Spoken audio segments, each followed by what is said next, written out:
right. I need my, perfect. Hey folks, my name is Sam. I actually joined Microsoft in 1998. I started working on multi-master replication in Active Directory in the first Windows Server 2000 Active Directory out there. I've been in identity since then across a wide range of products. Today, now I actually manage our broadly our authentication and device platform team within identity and network access in Microsoft today. Now, for today's keynote, I did not want to talk about anything specific to technology, all right? We've been in identity for a long time. We've been focused on the enterprise world. We moved to the cloud side of the world. And I just thought I'd kind of use this occasion to talk a little bit about what have we learned, what do we see happening now, where is our thinking about moving to the future, all right? Like, it's not every aspect, it's not deep technology, all right? And some of these, I've actually seen some of the sessions, they're all very related at the end of the day. But a lot of it is about really the context, all right? Like, and for us, customers are really our context in terms of really taking abstract problems and really making it real, all right, from the context of a problem of a customer. So, I better get my clicker.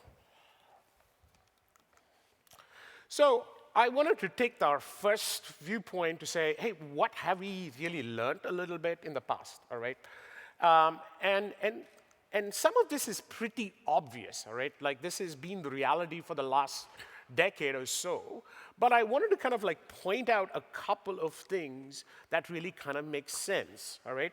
For us, we are seeing an explosion on how people do business, all right? People, like the pandemic response, just take that as an example. It's just changed the shift of how people do work, all right? And so for us, it's kind of been important for us to recognize some of those, and we've been adapting and reacting to that all the while along. Now, the other thing that I really wanted to point out is identity actually is useless without necessarily focusing on applications at the end of the day, all right? It's about allowing users to talk to applications or allowing applications to talk to applications. So we've seen this huge shift in terms of how applications get built. And as a result, we've seen standards change. We see APIs change.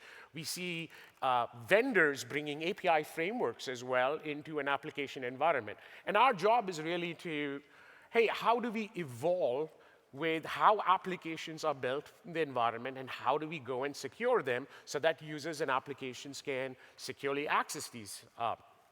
The final thing for me that is worth calling out is that we're seeing an explosion of signal. All right, it is really, there's so many different environments that we see, you know, in terms of identity data actually kind of being scattered across the real estate of an organization, and how do they make sense of that? So these are like some key trends for us. Then obviously, all right, it's been a crazy last decade in terms of the evolution of security threats for us. And we've had to keep abreast of these in different ways, all right? And so for us, it is always about how do we go support and secure our customers at the end of the day for doing that. And it's not been easy, all right? SolariGate especially was a really big eye-opener for us, all right? And so how do we essentially continue to kind of like help our customers today? So this has been like the last few years, there are a few things that I can't even talk about. But at the end of the day, the types of threats that we're seeing have just advanced so vastly. And it is important for us to help secure our customer real estate by really being abreast, by really kind of keeping you know, in tune with some of these innovations that we're seeing from security threat actors.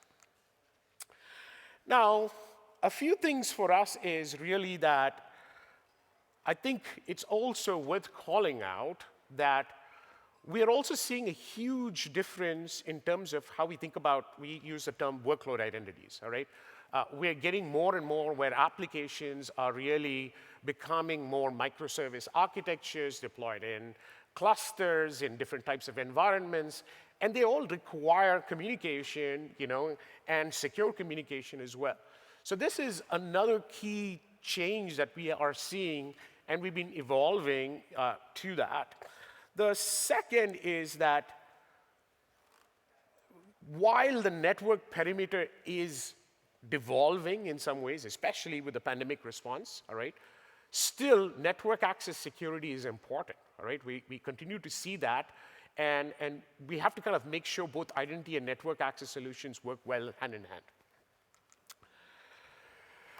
Another key change for us in terms of our observations is really the expanse of multi-cloud environments. We see most of our large customers all have multi-cloud environments. They have an Azure environment, they have an AWS environment, they have a GCP environment, they have private data centers as well. So it is important for us to really think about how do you manage access, across these. Because right now the challenge has really been that the permissions that's being granted are necessarily not secure by default.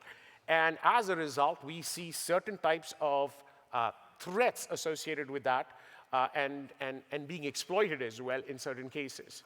And as you can see out here, we are there's a huge gap between what's being granted versus what is really required. Customers finding it difficult to go think about this in a multi-environment world, all right? So, for example, an AWS IAM environment is very different from an Azure IAM environment, which is different from a GCP IAM environment. So if we really put ourselves in the shoes of customers, that is a challenge for customers as well to say, hey, how do I bring this all together? I'm sure you've seen a bunch of folks also talking about this in terms of how do I do permissions management in a multi-cloud environment. Now, that kind of are some of the key trends or things that we notice. Of course, there's a lot of the basics that are happening, which is the move to the cloud in terms of moving to SaaS-based services. Now, in terms of where we are right now, I think for us, it's really about how do we meet customers where they are at.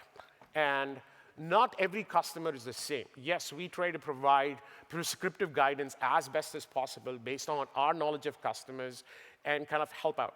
But at the same point in time, we are very cognizant that at the end of the day, we want to make sure that we can meet customers where they are at as much as we can.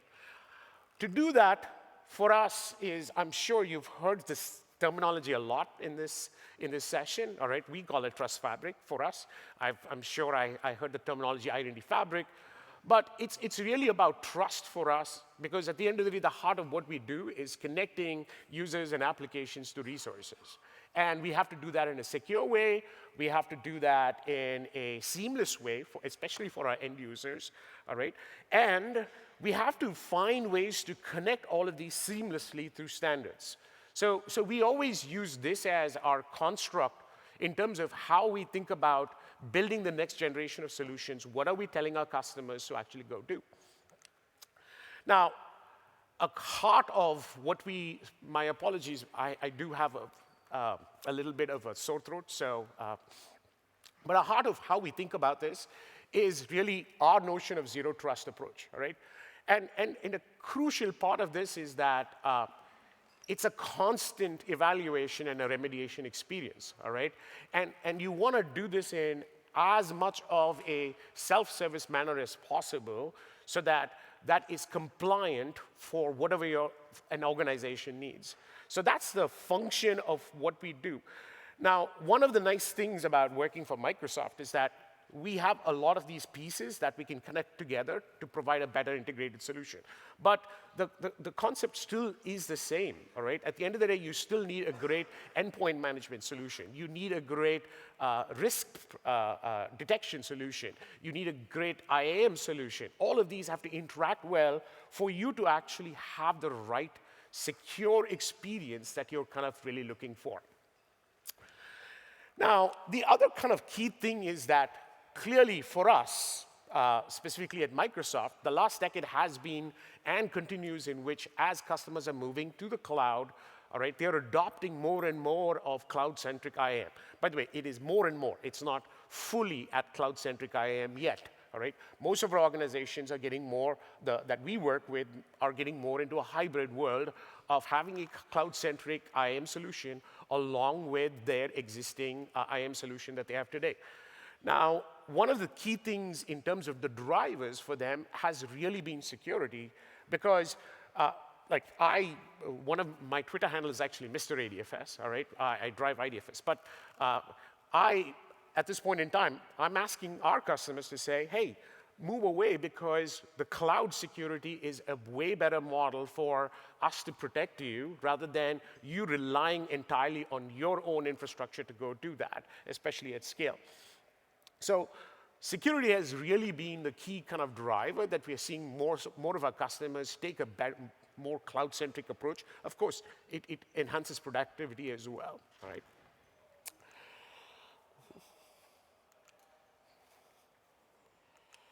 Now, I really wanted to focus on 3 key areas. Where do we think the next decade is in terms of where you would expect us to really be thinking through, all right? I'm not prescribing to any solution here today, all right? It's just more of a directionality of saying these are the areas that we will definitely be focused on from a Microsoft standpoint, because our customers are really asking us. Now, the first is really about what is the next generation of security protection, all right?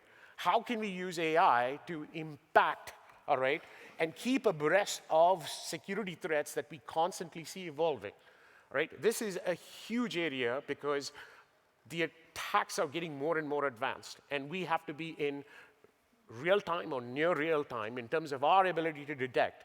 And this is where we think that the next generation of protection is going to be AI-based. There's a lot of machine learning in there mixed in with AI a little bit, but really kind of getting better at this because, so our focus is going to be there. And one part of this focus is also about how do we think about signal sharing, all right? We have a lot of, we are a fairly big organization and with a lot of customers, but at the end of the day, there's signals everywhere. How do we do signal sharing? How do we essentially because you can't have a single data repository. So what do you think about how do we go do that and make the lives of our customers a little simpler? So that is kind of definitely going to be one area of thought process for us in terms of doing that. The next area that you will definitely see us is, and you've seen this from a few other folks as well, is really how do we take the next generation of identity that is putting users more in charge of their own identities? How do we evolve identities? And Nick was just talking about another context from a consumer standpoint a little earlier. But at the end of the day, how do we essentially ensure that we can build applications where we put users more in control? And now, this does require, all right, a thought process for developers as well, because we need to kind of ensure that we can help developers build these applications adequately as well. So this is another key area for us of thinking about this. Now, one of the challenges here is that how do we make this real for customers? Because this is very disruptive in nature. So how do we essentially find ways to integrate this into a customer's real-world problem and make that a reality for them? And that's kind of like our approach in this space. But putting users more in charge in a more privacy-conscious manner is good for everyone at the end of the day, all right? And so that's kind of a core area that we will be focusing on in terms of how we go do this. Now, as I mentioned, multi-cloud is growing. It's just a reality that we just have to understand. It's not we're not going to have a single vendor environment for most of our large organizations. So we are really focused on saying, hey, how do we think about managing permissions in a sane way, all right? That makes it easy for admins to essentially understand their real estate across multiple clouds. We want to make sure that You have the ability to, like, we call it a single pane of glass or a control plane at the end of the day. But the simple answer here is that customers just need to find it easy to kind of manage this. They need to find it easy to provision. They need to find it easy to essentially be secure by default. They need to find it easy to say, hey, if something is messed up, how can the system tell me that something is messed up? So this is essentially definitely going to be something that we will definitely be focused on. And our things is that we believe that kind of using historical viewpoints is important, all right, in terms of being able to derive the right set of outcomes. This way, we have the ability to think about anomalous behaviors as well in the appropriate way.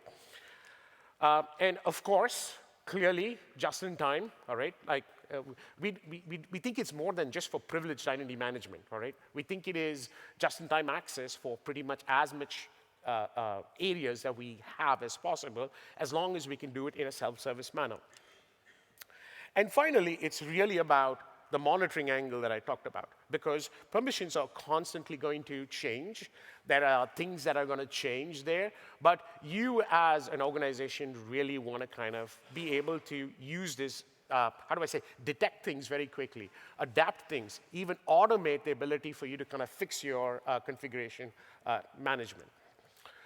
Finally, I think this is just a reality. I think we, at Microsoft, we are strong believers in saying all of this is great, but at the end of the day, we have to have the ability to have standards across these for us to be doing that. We are active participants in our standards organizations, in varying standards organizations, but it's just not Microsoft. It is all vendors working with a standards body to really make this a reality. Because without that, we, Microsoft, can build something, but at the end of the day, if it can't talk to another system, then essentially it becomes challenging across our entire real estate. So I'm going to pause. Thank you so much. Really appreciate giving me the time to talk about a little bit about what we are doing. I can take a couple of questions if we have time. Yeah, absolutely. Thank you.